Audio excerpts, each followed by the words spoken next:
ગુજરાતના પ્રથમ મુસ્લિમ મહિલા ડીવાયએસપી અધિકારીએ ગુજરાત પોલીસ સેવાને હવે ટાટા બાય બાય કહ્યું છે, કારણ કે તેમણે પોતાનું રાજીનામું ગૃહ વિભાગને મોકલી આપ્યું અને ગૃહ વિભાગે તેમના રાજીનામા ઉપર હવે મહોર મારી છે। આ મહિલા ડીવાયએસપીએ રાજીનામું આપ્યા પછી ટ્વીટ કર્યું છે કે હું ગુજરાત પોલીસનો આભાર માનું છું, તેમની સાથે કરેલા કામને હું બિરદાવું છું। મારી આ સફળ રહી છે એવું મને લાગે છે।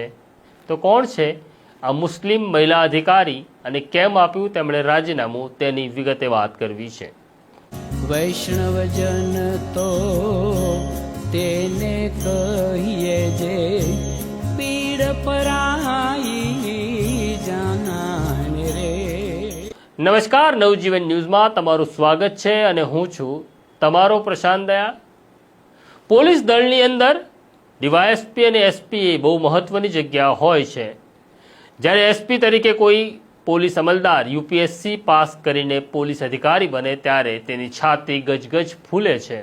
તેવી જ રીતના ગુજરાત પોલીસ સેવા એટલે કે ડીવાયએસપી તરીકે સીધી ભરતી થાય ત્યારે પણ આ માત્ર પોલીસ અધિકારીનું જ નહીં, તેમના પરિવારનું, તેમના ગામનું અને તેમના મિત્રોનું પણ ગૌરવ હોય છે।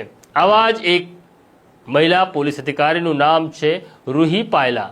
આ મૂળ બનાસકાંઠા જિલ્લાના વતની છે। 2017માં ગુજરાત પોલીસ સેવાનો સીધો હિસ્સો બનેલા રૂહી પાયલા ડીવાયએસપી તરીકે 2017માં પોલીસ દળમાં જોડાય છે અને 2025ના પ્રારંભમાં તેઓ હવે ગુજરાત પોલીસને ટાટા બાય બાય કહી રહ્યા છે। આ ડીવાયએસપીનું પદ એ બહુ મહત્વનું પદ હોય છે, કારણ કે તેના પછી એસપી તરીકે બઢતી મળતી હોય છે। રૂહી પાયલા એવા મહિલા અધિકારી છે કે મુસ્લિમ સમાજમાંથી આવે છે અને મુસ્લિમ સમાજમાંથી કોઈ મહિલા ડીવાયએસપી તરીકે ડાયરેક્ટ સિલેક્ટ થયા હોય તેવા રૂહી પાયલા પહેલા અધિકારી હતા। અત્યંત પ્રમાણિક, નેક, સાલસ અને લોકોના પ્રશ્નોને સમજનાર અધિકારી હોવાની તેમની છાપ હતી। તો તેમણે રાજીનામું કેમ આપ્યું તેવો પ્રશ્ન ઘણા બધાને થઈ રહ્યો છે। રૂહી પાયલાએ રાજીનામું કેમ આપ્યું, સૌપ્રથમ તે જાણવા અમે રૂહી પાયલાનો સંપર્ક કરવાનો પ્રયત્ન કર્યો, પણ તેમનો ફોન નો રિપ્લાય થયો। એટલે તેમની સાથે કામ કરનાર તેમના સાથીઓ અને તેમના સિનિયરો સાથે અમે સંપર્ક કર્યો અને જાણવાનો પ્રયત્ન કર્યો કે ડીવાયએસપી જેવી મહત્વની નોકરી છોડી રૂહી પાયલા હવે શું કરવાના છે। ત્યારે તેમના સાથી અને સિનિયરોનું કહેવું એવું છે કે રૂહી પાયલા એવું માની રહ્યા હતા કે આ પોલીસ તરીકેની જે નોકરી છે તેમાં કંઈક મજા નથી આવતી, કંઈક ખૂટે છે। તો મજા શેમાં આવે છે રૂહી પાયલાને એ જાણવાનો અમે પ્રયત્ન કર્યો ત્યારે ખબર પડી રૂહી પાયલાને રસ છે શિક્ષણ વિભાગમાં।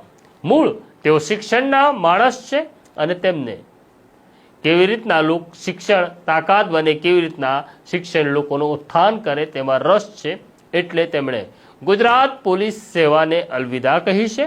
જોઈએ હવે રૂહી પાયલા ફરી વખત એક નવા વેશ, નવા રૂપમાં કેવી રીતના ગુજરાત સરકારનો કે ભારત સરકારનો હિસ્સો બને છે। તો રૂહી પાયલાને અમે નવી સફર માટે શુભેચ્છા પાઠવીએ છીએ, તેમને સલામ કરીએ છીએ, કારણ કે તેમણે 17થી લઈને 25 સુધી ગુજરાત પોલીસને જે કોઈ પોતાનું યોગદાન આપ્યું છે તેના માટે નવજીવન ન્યૂઝ અને ગુજરાતની જનતા તેમની ઋણી છે। આ સ્ટોરી તમને કેવી લાગી કોમેન્ટ બોક્સમાં જરૂરથી લખો। અમારી સાથે વાત કરતા રહો, બેલ આઇકોન દબાવો। અત્યારે મને ને મારા સાથી જયંતને રજા આપો। નમસ્કાર।